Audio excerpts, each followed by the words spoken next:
I now proceed with one more part of this topic, coordination chemistry में। अब मैं इस टॉपिक के एक और पार्ट में एंटर होना चाहूंगा। Just understand this things. जितने भी कॉम्प्लेक्स कंपाउंड्स हम पढ़ते हैं, कौन कौन से फैक्टर्स इनकी स्टेबिलिटी को गवर्न करेंगे, इनका स्टेबिलिटी कौन कौन से फैक्टर्स पर डिपेंड करेगा, that we have to discuss. Factors governing the stability of complex compounds or simply complexes. Factors governing the stability of complexes. हम उन पॉइंट्स के बारे में, उन फैक्टर्स के बारे में बात करें जिससे कॉम्प्लेक्स की स्टेबिलिटी कम या ज्यादा होती है। नेचुरली एक कॉम्प्लेक्स कंसिस्ट होता है दो चीजों से, सीएमए और लिगेंड्स। ये उसके दोनों की कंपोनेंट्स हैं। सीएमए और लिगेंड्स को यदि हम देखें तो स्टेबिलिटी को गवर्न करने वाले फैक्टर्स में फर्स्ट टू फैक्टर्स तो यही आ जाएंगे। Nature of central metal atom, this is one of the factors जिस पर कॉम्प्लेक्स की स्टेबिलिटी डिपेंड करती है। ऑब्वियसली यदि दो यूनिट्स कॉम्प्लेक्स को बना रही है तो दोनों का नेचर तो सबसे पहले इंपॉर्टेंट है, उसी बेसिस पर तो डिसाइड होगा कि उसकी स्टेबिलिटी कैसी होगी। बट द पॉइंट इज कैसे nature of central metal atom stability को गवर्न कैसे करता है। So we consider the points. CMA of small size, small form more stable complexes.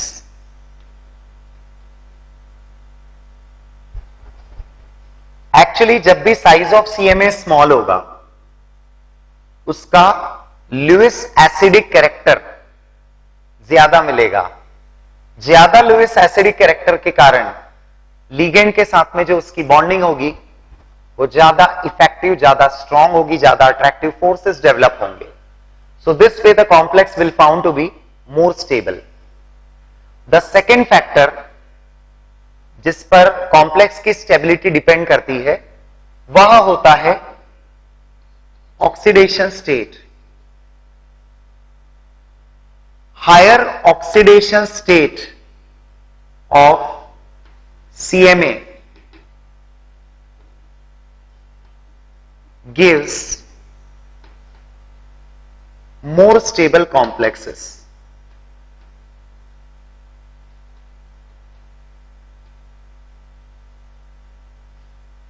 एक कॉम्प्लेक्स नेचुरली यदि एक मेटल है उसकी दो अलग अलग ऑक्सीडेशन स्टेट्स में कॉम्प्लेक्स वो बनाता है। जैसे मैं बात करूं कि फेरस और ferric, so it's very simple that ferric ion will have more extent of Lewis acidic character as compared to ferrous। और इसीलिए जितने भी फेरिक कॉम्प्लेक्सेस होंगे यदि बाकी की कंडीशंस एक जैसी रहती है, मतलब आइडेंटिकल लिगेंड्स के साथ एक फेरस आयन कॉम्प्लेक्स बनाए और एक फेरिक आयन कॉम्प्लेक्स बनाता है तो फेरिक वाला कॉम्प्लेक्स ज्यादा स्टेबल होगा because of higher oxidation state. The next factor that governs the stability is definitely the nature of ligands. Nature of ligands, जैसा मैंने कहा दो ही तो स्पीशीज हैं और दोनों का नेचर इंपॉर्टेंट है। तो लिगेंड्स का नेचर कैसे गवर्न करता है कॉम्प्लेक्स की स्टेबिलिटी को। पहला पॉइंट यह है कि लिगेंड्स जितना ज्यादा लुईस बेसिक होते हैं उतना कॉम्प्लेक्स ज्यादा स्टेबल बनता है। मोर ligands,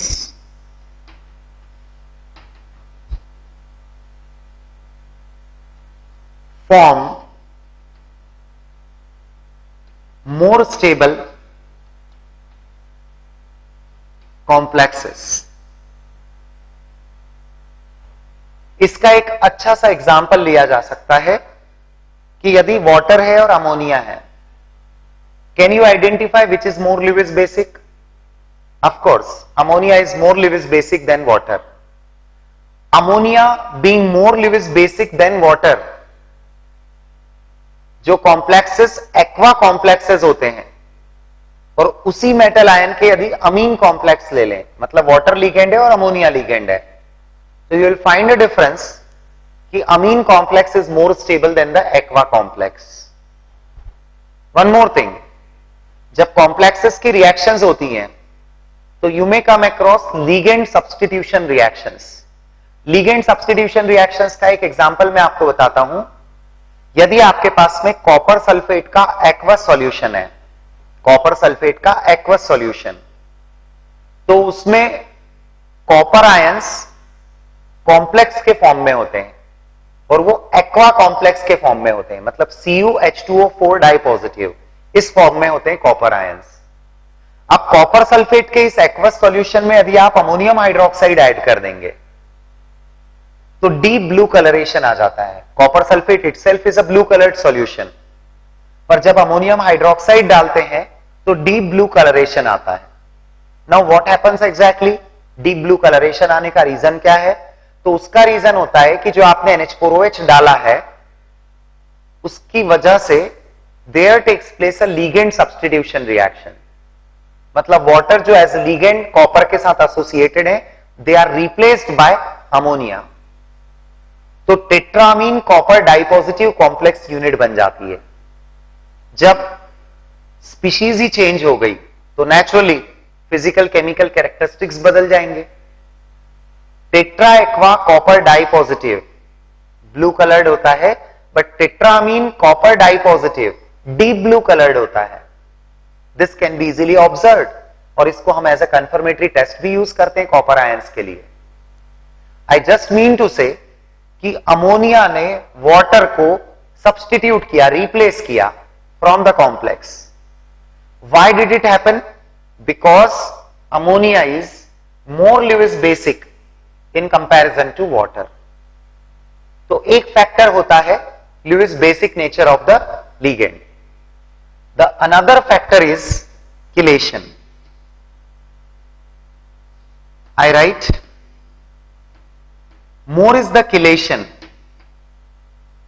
I'll explain this thing, don't worry. More is stability of the complex. Complex की स्टेबिलिटी को chylation इफेक्ट बढ़ाता है. Now let us make the thing clear कि chylation मतलब क्या है. Definitely it is not chylation, it is chylation. So chylation stability of complexes को बढ़ाता है, पर chylation है क्या? यदि आप एक पॉलीडेंटेड लिगेंड लेते हैं, जैसे आपने लिया सपोज इथिलीन डायामीन, प्लैटिनम के साथ इथिलीन डायामीन की बॉन्डिंग हुई है. So how can I represent ethylene diamine? NH2 CH2 CH2 NH2. This is ethylene diamine, right? अब प्लैटिनम के साथ इथिलीन डायामीन बॉन्डेड है. Some other bonds are there, platinum के साथ में इट्स फाइन. मैंने सिर्फ एक एग्जांपल लिया है कि यदि एक पॉलीडेंटेड लिगेंड मेटल के साथ ज्वाइन होता है तो वह लिगेंड एक 5 और 6 मेंबर्ड साइक्लिक स्ट्रक्चर कॉम्प्लेक्स के अंदर बना लेता है. Here you can see the structure is a 5 membered structure. platinum, nitrogen, carbon, carbon, nitrogen and platinum. So it's a cyclic structure. The word chelate has been taken from claw-like. इस word का meaning होता है claw-like. ये एक claw की तरह लगता है, एनिमल क्लॉ, पंजा. That way it appears in the structure. जैसे एक पॉलीडेंटेड लिगेंड है मेटल के साथ, उसने बहुत सारे बॉन्ड बनाए हैं, तो it looks like a claw. जब एक पॉलीडेंटेड लिगेंड मेटल के साथ बॉन्डिंग करता है और इस तरह के साइक्लिक स्ट्रक्चर फॉर्म करता है, तो कॉम्प्लेक्स को किलेट कॉम्प्लेक्स और लीगेंड को किलेटिंग लीगेंड कहा जाता है। जितना ज्यादा किलेशन होगा, स्टेबिलिटी ऑफ कॉम्प्लेक्स उतना ही ज्यादा होगा। रिमेंबर, यानी पॉलीडेंटेट कॉम्प्लेक्सेस मोनोडेंटेट के कंपैरिजन में ज्यादा स्टेबिलिटी शो करेंगे, और उसमें भी जितना ज्यादा किलेशन होगा उतना ज्यादा कॉम्प्लेक्स की स्टेबिलिटी होगी। So these are the factors, और उन दोनों फैक्टर्स के भी मैंने फर्दर टू डिविजन्स बता दिए हैं आपको कि स्टेबिलिटी गवर्न करने में कौन सी चीज का क्या रोल है। Now I come to one more thing, एक और टर्म होती है that is called as stability constant of the complex. Stability constant, एक कॉम्प्लेक्स के लिए उसकी स्टेबिलिटी कांस्टेंट की वैल्यू, इसका मतलब होता है, जैसे मैंने कंसीडर किया, सपोज मेटल है जो n नंबर ऑफ लिगेंड्स के साथ, मोनोडेंटेड लिगेंड्स के साथ रिएक्ट करता है और MLN टाइप का एक कॉम्प्लेक्स बना लेता है। General formula is MLN। अब इस कॉम्प्लेक्स के फॉर्मेशन में वैसे तो आप इसका स्टेप बाय स्टेप फॉर्मेशन भी कंसीडर कर सकते हैं, तो हर स्टेप एक इक्विलिब्रियम स्टेप होगी, आई मीन रिवर्सिबल होगी, जिसमें एक इक्विलिब्रियम होगा, और जो हर इंडिविजुअल स्टेप का इक्विलिब्रियम होगा उसके लिए आप इक्विलिब्रियम कांस्टेंट मेंशन कर सकते हैं। ओवरऑल इक्विलिब्रियम कांस्टेंट यहां मैं मेंशन करूंगा, overall equilibrium constant, individual steps मैंने नहीं लिए, मैं बात कर रहा हूं ओवरऑल इक्विलिब्रियम कांस्टेंट। एक्चुअली इस कॉम्प्लेक्स का स्टेबिलिटी कांस्टेंट कहलाएगा, जिसकी वैल्यू होगी the ratio of concentration of complex to the ratio of concentration of metal and concentration of ligand to the power its raised to the power its stoichiometric coefficient. It is very obvious कि मैं K को stability constant बोल रहा हूं। मैं एक बार फिर से बताता हूं जो चीज मैं बोल रहा था पहले, एक बार और सुनिए, क्योंकि मुझे लग रहा है कि वो पॉइंट बहुत क्लियर शायद आपके माइंड में नहीं हुआ हो। Metal n number of monodentate ligands के साथ MLN टाइप का यदि कॉम्प्लेक्स बनाता है, तो जो मैंने लिखी है ये एक ओवरऑल रिएक्शन है। We can consider individual steps of complex formation.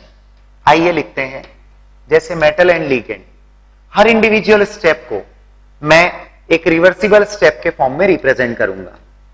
Ml plus L gives you Ml2, इसी तरह से Ml2 plus ligand gives you reversibly equals to Ml3। The process goes on. कब तक? जब आप बताएंगे Mln-1 with L, one more ligand, it combines to form MLN type of complex।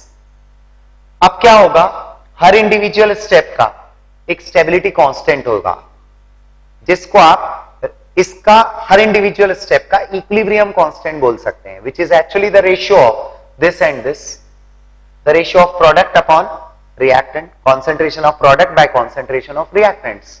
मैंने क्या किया है, हर इंडिविजुअल स्टेप के इक्विलिब्रियम कांस्टेंट को ओवरऑल कांस्टेंट की टर्म्स में, K की टर्म्स में एक्सप्रेस किया, जिसको मैं कॉम्प्लेक्स का स्टेबिलिटी कांस्टेंट कहूंगा। आइए मैं तो बात करता हूं एक इजी लैंग्वेज में। कंसेप्ट क्या है, K की वैल्यू हायर होने का क्या मतलब? सोचिए, K की वैल्यू हायर कब होगी? जब कॉन्सेंट्रेशन MLN ज्यादा होगा और कॉन्सेंट्रेशन ऑफ दीज कम होगा, तब K की वैल्यू ज्यादा होगी। इसका कॉन्सेंट्रेशन ज्यादा होने का मीनिंग क्या है? इसका बनना फेवरेबल, इनका कंबाइन होकर इसका बनना फेवरेबल। इसके बनना फेवरेबल होने का मतलब क्या है? उसकी स्टेबिलिटी ज्यादा। Conclusion has come friends, stability constant की वैल्यू ज्यादा होने पर कॉम्प्लेक्सेस ज्यादा स्टेबल होते हैं। कॉम्प्लेक्सेस का स्टेबिलिटी कांस्टेंट हायर होने पर कॉम्प्लेक्सेस ज्यादा स्टेबल होते हैं। Just keep in mind all these points. और कुछ और पॉइंट्स पर आप फोकस करिए, जैसे कि मैं बताऊं आपको कि जैसे कॉम्प्लेक्सेस में कभी कभी स्टेबिलिटी का कंपैरिजन आ जाता है कि सो एंड सो कॉम्प्लेक्सेस को आप स्टेबिलिटी के ऑर्डर में अरेंज करें, इंक्रीजिंग डिक्रीजिंग ऑर्डर। उस वक्त आपको एक छोटी सी चीज की जरूरत पड़ेगी जो एक्चुअली आप ट्रांजिशन मेटल्स की प्रॉपर्टीज में पढ़ते हैं, और मैं यहां पर वो बता देता हूं तो आपका पर्पस पूरा सॉल्व हो जाएगा। और वह है कि along the series of transition metals size कैसे वेरी करते हैं। क्योंकि आपको जब साइज ऑफ मेटल कंपेयर करके कॉम्प्लेक्स के स्टेबल या लेस स्टेबल होने को डिसाइड करना है, तो आफ्टर ऑल आपको उनकी पोजीशन वाइज साइज भी पता होना चाहिए। तो मैं सिर्फ वो छोटा सा पॉइंट आपको क्लियर कर देता हूं जिससे कि आपका ये केस, ये कंसेप्ट पूरा क्लियर हो जाए। आप फर्स्ट ट्रांजिशन सीरीज मेटल्स तो जानते ही है, आई राइट देम। ये फर्स्ट ट्रांजिशन सीरीज मेटल्स हैं। आप सिर्फ इन्हीं के रेफरेंस में अभी एक वेरिएशन सुन लें। यदि मैं एटॉमिक साइज की बात करूंगा, वैसे तो डी ब्लॉक में हम डिटेल में इसको कवर अप करते हैं विथ रीजंस। मैं इस वक्त आपको रीजन नहीं बताऊंगा, मैं सिर्फ फैक्ट बता रहा हूं कि लेफ्ट टू राइट आप जाएंगे तो along the series of transition metals size का वेरिएशन कैसे होता है। जी नहीं, जो जनरल पीरियोडिक ट्रेंड है वो डिक्रीजिंग होता है लेफ्ट टू राइट, पर डी और एफ ब्लॉक में, पर्टिकुलरली इन डी ब्लॉक, यह वेरिएशन रेगुलर डिक्रीजिंग वाला नहीं होता है। That is why you need to keep in mind कि यहां क्या वेरिएशन है। स्कैंडियम से लगाकर क्रोमियम तक साइज ऑफ मेटल डिक्रीज होता है।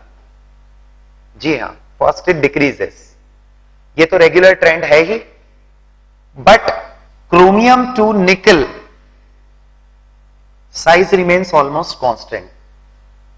Yes, size remains almost constant. At the end of the series the size increases, यानी निकल के बाद कॉपर और जिंक के साइज निकल से लार्ज हो जाते हैं। Similar variation is observed in second and third series also. ये वेरिएशन ट्रांजिशन मेटल्स की तीनों सीरीज पर एप्लीकेबल होंगे। जो अभी मेंशन की है इसको फर्स्ट ट्रांजिशन सीरीज बोलते हैं हम। सेकेंड और थर्ड पर भी इसी तरह का वेरिएशन एप्लीकेबल है, पहले डिक्रीजिंग, बीच में कांस्टेंट, एंड में इंक्रीजिंग। ये चीज आपको हेल्प करेगी, रीजंस इसके डी ब्लॉक में कवर अप होंगे। यह चीज आपको हेल्प करेगी कि जैसे कहीं ऑप्शंस देकर आपसे पूछा जा रहा है identify most stable complex, least stable complex, तो हमें आंसर कैसे देना है। उसके लिए आपको size of the metal compare करना है, ऑक्सीडेशन स्टेट तो आप खुद ही निकाल सकते हैं, किलेशन आप देख सकते हैं, Lewis basic character of ligands आपको पता होना चाहिए। सो दिस वे जो क्राइटेरिया ऑफ डिसाइडिंग स्टेबिलिटी है उनका पिक्चर भी हमारे माइंड में क्लियर होगा, तो हम आंसर्स दे पाएंगे। मैं आपसे इसके बाद वाले लेक्चर में इस पार्ट के एप्लीकेशंस आपके सामने रखूंगा।